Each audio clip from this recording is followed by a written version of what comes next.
The nature of humanity has always fascinated us. Recently, I tasked our team to remote view the purpose of human emotion. We will clearly see how our remote viewing results relate to established theory on the matter.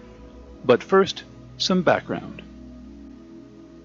Modern psychology has identified around 8 primary emotions experienced across all humanity. These are joy, sadness, surprise, fear, disgust, anger, contempt, and finally, shame. These primary emotions have been identified in multiple ways, including brain scans, facial expressions, and subjective reports known as body heat maps. Human emotion is very complex and changeable. We can even have emotional responses to our own emotions. For example, when we become ashamed at having lashed out in anger. Some theories argue that emotions may have evolved with the brain over time, with some being older than others. For example, shame may be one of the oldest and most primary emotions, as it motivates members to fit into their society or risk being cast out.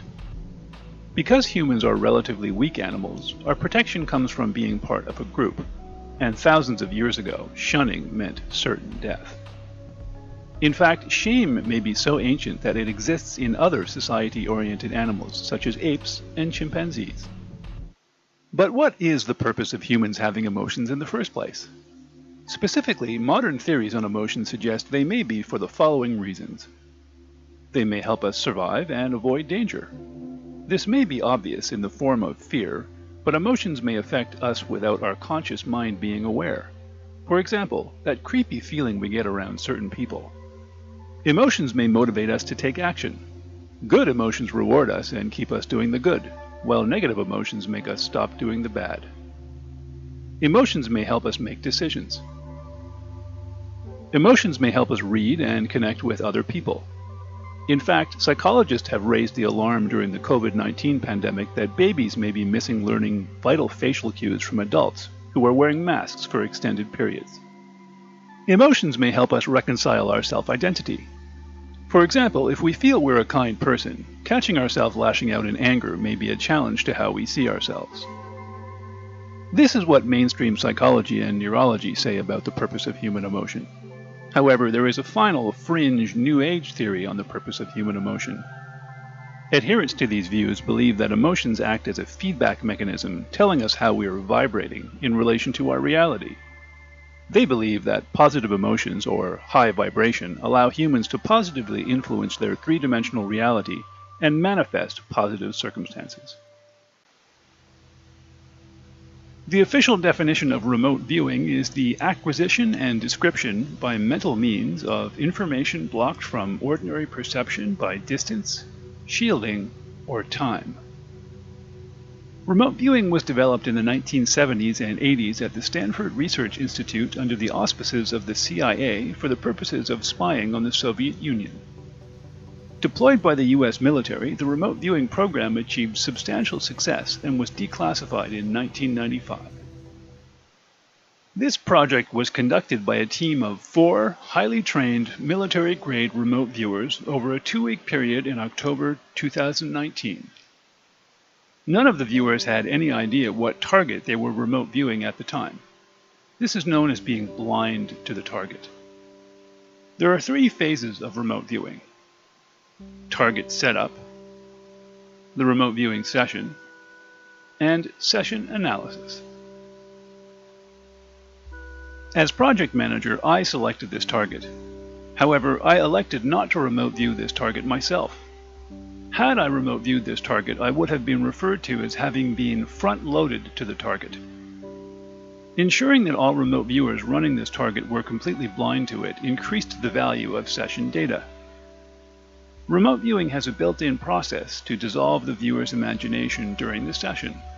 However, occasionally, front-loaded remote viewers can let their imagination run free, which runs the risk of overlaying legitimate target data with fantasy. As a best practice, it's always valuable to have remote viewers blind to the target. Remote viewers worked independently and at their own schedule. After a 1-week deadline, an initial base session was completed by each remote viewer. I then assigned each some follow-on work to gain more target detail and clarity. Remote viewers, still blind to the target, presented their findings on a conference call. Typically, this is a free-form presentation in which all team members compare session similarities. A consensus of major project themes was derived. The target was then revealed, and team members re-evaluated their assumptions from that new perspective. Remote viewing was developed to spy on physical objects, events, locations, and personnel. However, research over the years has shown that remote viewing can be used to investigate ideas and concepts as well. Ideas such as your life's purpose and optimum life path, your optimum vocation and career path, the best path to optimum personal health, discovering one's optimum investment, locating one's optimum mate, and much, much more. In fact, any idea or concept can be investigated with remote viewing. When physical objects are remote viewed, the data presented are often very basic and straightforward. Results are often very easy to interpret. However, when ideas are remote viewed, results can present themselves in numerous ways, including metaphors, which may require slightly more work to interpret. As you'll see in this project, portions of the data present themselves as metaphor. Here are the major themes we identified for the purpose of human emotion. The ability for our emotions to help us make decisions was a major theme across most remote viewers' work. One of the sessions portrayed a metaphor of a confusing situation, as if someone was sitting on a fence considering their choices. The person is faced with negotiating ambiguity. Someone is confused by the situation that they're in. A conflict of thoughts and feelings here. Other portions of this session describe options that the person must come to terms with, and something secure is tempting them. Ambiguity causes human stress, and as a result, certainty and clarity are prime human motivations. When we finally commit to a decision, convincing ourselves that it's for the best, we are often met with a huge sense of relief. A second session portrayed a person readying something and observing. They are carrying out a purposeful investigation, and something is providing a spark of ingenuity to them. Again, we can see that a decision-making process is clearly presented in this portion of the session data. Finally, a third session depicted a clear decision-making process as part of a larger journey. There is some action here where someone feeling nervous, prepared, and semi-pretentious is walking and is redirected. This is a leg on the journey. This entire session presented as a metaphor. This remote viewer felt that his session was depicting decision-making and negotiating of a land deal between two people. This session presented something like a hall of records containing stationery. It is an official building concerned with historical land management and land use. Altogether, much of this data support the idea that decision-making, perhaps using intuition, is a major purpose of human emotion. The human emotion of anger often revolves around the notion of fairness. The danger of being taken advantage of is always on our minds. One of the sessions clearly identifies this concept. Again, this session presented as a metaphorical story. This portion of the session portrays a high-stakes arms negotiation, which may be going badly. There is engagement here, which is like interrogation. Again, it's some sort of injustice that this thing is being administered here. This session also describes options presented which are like arms dealing, and someone puts faith in something which is financed. In this scenario, someone is determined as they are being told they are a liar. This session is clearly implying that one purpose of human emotion is the need to keep one's wits about them during negotiation. The remote viewer felt that this entire session depicted an intimidating situation that a person was trying to get through. A second session fleshed this idea out in that land deal playing out between two people. Person who's moving along purposefully. This person is committing or making a commitment to something like a business negotiation or a transaction. This person is feeling purposeful, hopeful, and prepared. These two people, they're meeting and discussing something or some things. Someone feels uncertain and questioning about the situation. There is preparedness and walking away. And then I presume it is the opponent. Feels kind of calm, cold, calculating. And it's like they're involved in something like pulling a fast one. These themes common to both sessions lead us to surmise that the need to manage oneself during negotiations is a likely purpose of human emotion. The need to express skepticism, bluffing, and suspicion are important factors here. As humans mature into their adult years, they tend to develop a healthy skepticism as a form of self-protection. It stands to reason that this skepticism keeps us on our toes as we navigate life. One of the theories suggests that emotions help humans read each other for the purposes of fitting into culture and society. And we certainly found support for this idea. One of the main purposes of the emotions of bonding relates to group conflict. Bonding to recognize group members also suggests suspicion towards out-group people. This is clearly depicted in a spacious, open, tribal area in the following metaphorical session.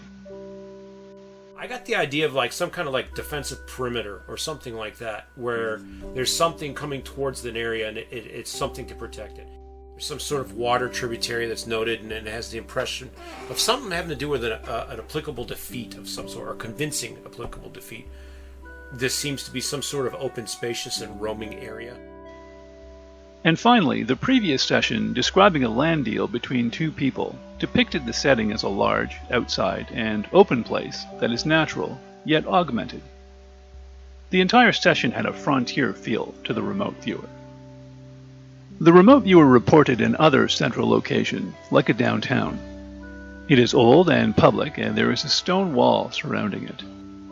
The entire notion of a fragile culture protecting itself from out-group parties on a frontier was a strong theme in this project. It stands to reason that one of the purposes of human emotion has been to allow people to establish and protect communities, which has given rise to culture. This project highlighted that one of the purposes of human emotion was to deliberately confuse and derail people. This seems quite surprising, but as we'll see later, this topic appears as a theme in other remote viewing projects. I found that change over time was found to be an idea that has gone wrong. This wrongness is physically manifested in the metaphorical image of fruit rotting. This metaphor is used because it is like something sweet has gone wrong. And as a result, there's an individual that's frustrated and confused. This individual is having these reactions. It's distracting here. There's some sort of accomplishment that's it's being held back. Remote Viewer 3 also described a person present that is feeling confusion, and that gross malfeasance is associated with the target. The main theme of these data is that something about these emotions have been introduced for nefarious purposes. They deliberately hold people back for some reason. Once the target was revealed, the team took a final turn interpreting their work and that of other team members in light of that new information. The emotions are causing this disruption in one's lives in terms of getting information and proceeding along a certain path. The whole thing is talking about a person entering a situation or a potential situation, which is some sort of business-like event. The human is on some sort of development that they're moving forward, that they're trying to develop in a certain way. But I would also say that the emotions are a way of distracting the human. At first blush, this idea seems quite strange. Why would humans have a characteristic that is deliberately bad for them? Our previous work over the years has pointed to the idea of humanity having been interfered with from the start. The implication raised by one of the team members based on many previous projects is that negative emotions, such as fear and anxiety, may have been installed in the human body for the purposes of manipulation. Our project on the origin of modern humanity depicts a camouflaged, industrial fortified structure which appears to be a laboratory. There are humanoids here who are like doctors and scientists. life forms are captured and incapacitated. This machinery or technology appears to be manipulating and changing this life form in a combining, melding, or imprinting way. The data implies that these scientists are successfully altering the DNA of the host test subject. There are sketches in this work that resemble human zygotes in the early stage of development. The origin of modern humanity plainly depicts a genetic manipulation of an archaic Homo sapiens man by a humanoid team of advanced scientists who are from a very far distance away. You can read more of this research here on our website.